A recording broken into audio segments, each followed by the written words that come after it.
Hello, this is Yogeshwar 7000 again, and I'm back with another interesting topic. As a matter of fact, this is on my series on understanding the goddesses, and as I've already discussed in my earlier videos, that basically the origin is the goddess Parvati, who is the consort of Lord Shiva, and all the forms of goddesses are all but nothing but the forms or the manifestations of the great goddess, which is goddess Parvati. And I've explained it through giving you details about various goddesses, and also as far as the 10 great goddesses, which are the Das Mahavidyas. 10 means Das means 10, Maha means great, and Vidyas means knowledge, and knowledge is power, so it's called Vidyas.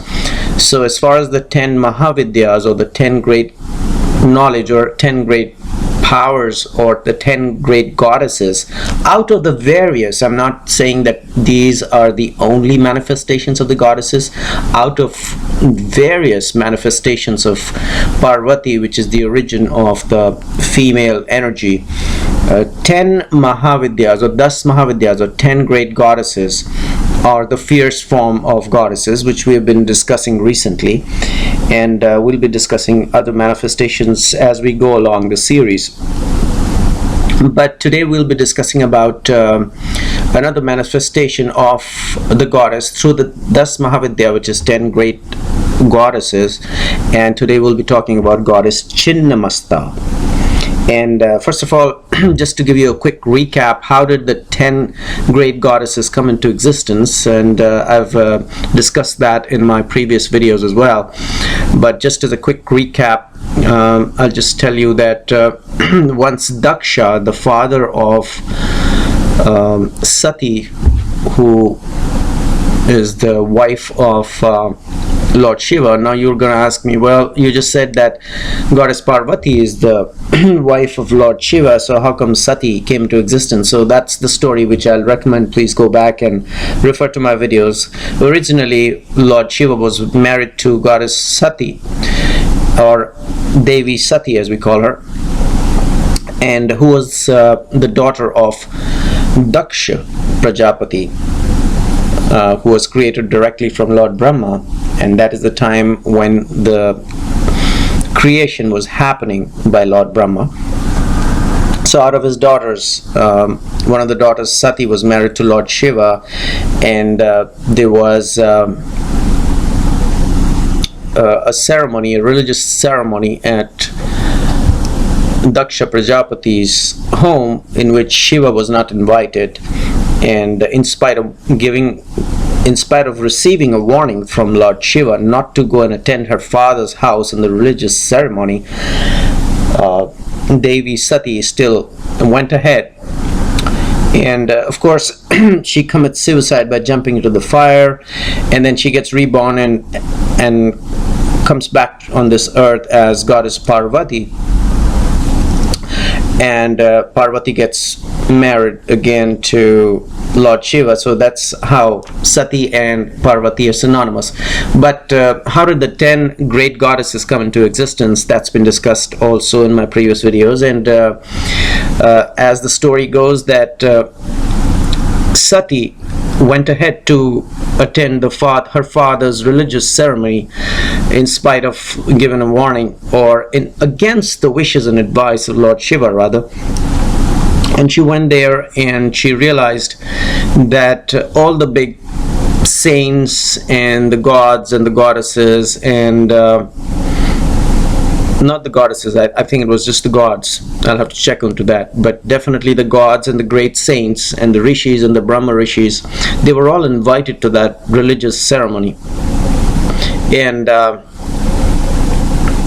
Shiva, Lord Shiva, who was her husband, was not invited. So that enraged goddess Sati, and she adopted a fierce form, and in that anger, in that moment of anger, 10 great powers emerged from her body, and that's what are the Das Mahavidyas, or the 10 great goddesses. So that's how the 10 great goddesses were created.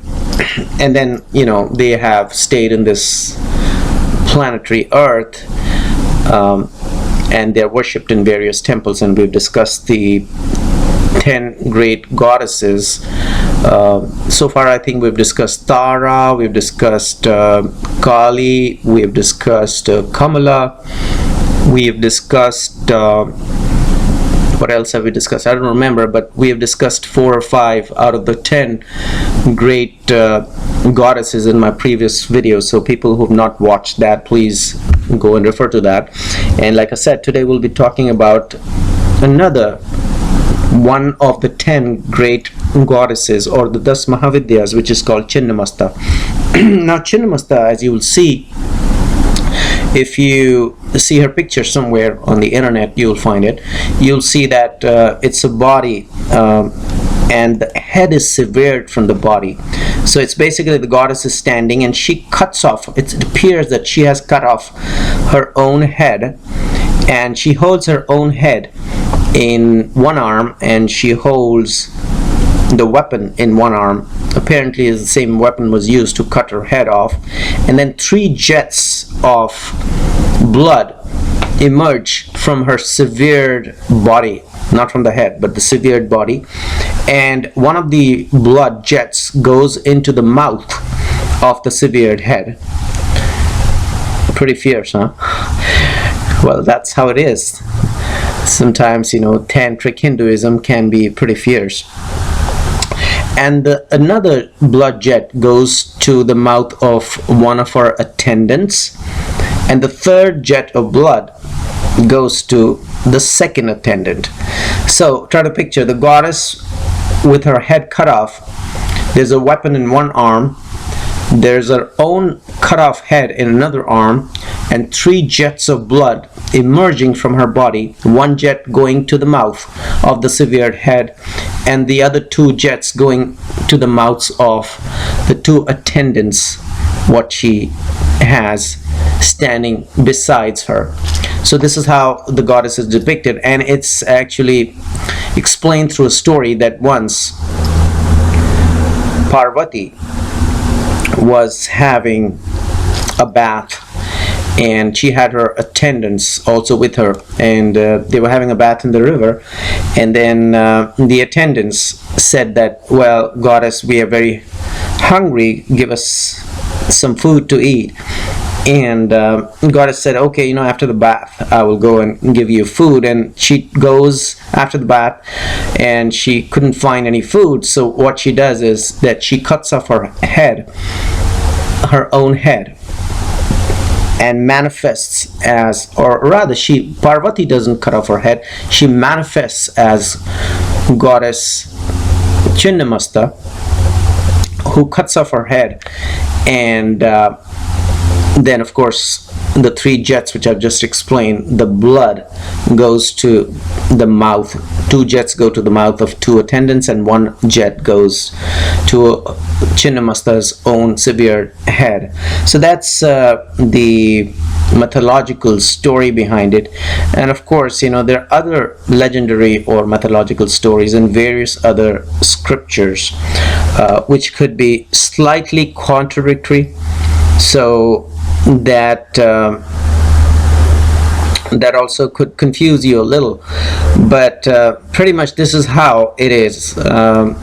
It is represented in the Hindu scriptures that as far as her depiction is concerned, a severed head, Chinnamasta severed head in her own arm, a weapon in another arm, and 2 attendants where 3 jets of blood are emerging and going into these 3 mouths.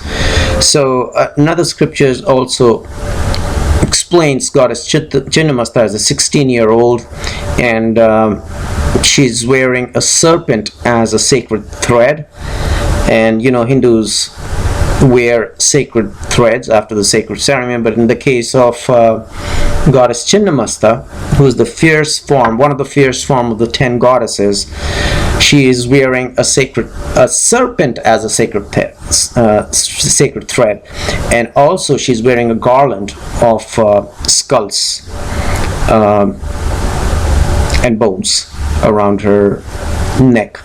So this is how the depiction is, and like I said, there are various scriptures who have explained Chinnamasta as synonymous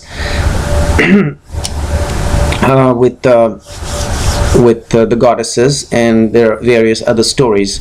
But in a nutshell, this is the main story, that she severes her head to quench. It should be thirst, but to quench the hunger, I would say, to satisfy the hunger of her two attendants, which asked her for food after they came out of the river, after taking their bath in the river. So what is the question is that what is the significance of this? Well, this is a tantric form of the goddess, and it is worshipped in the tantric form. And the connection with this goddess, like I've explained you, there's a connection with the goddesses with various planets. In this case, the connection with this goddess Chinnamasta, Masta means head, actually, that's how the name comes. Chinnamasta, the connection of goddess Chinnamasta is with the planet Rahu.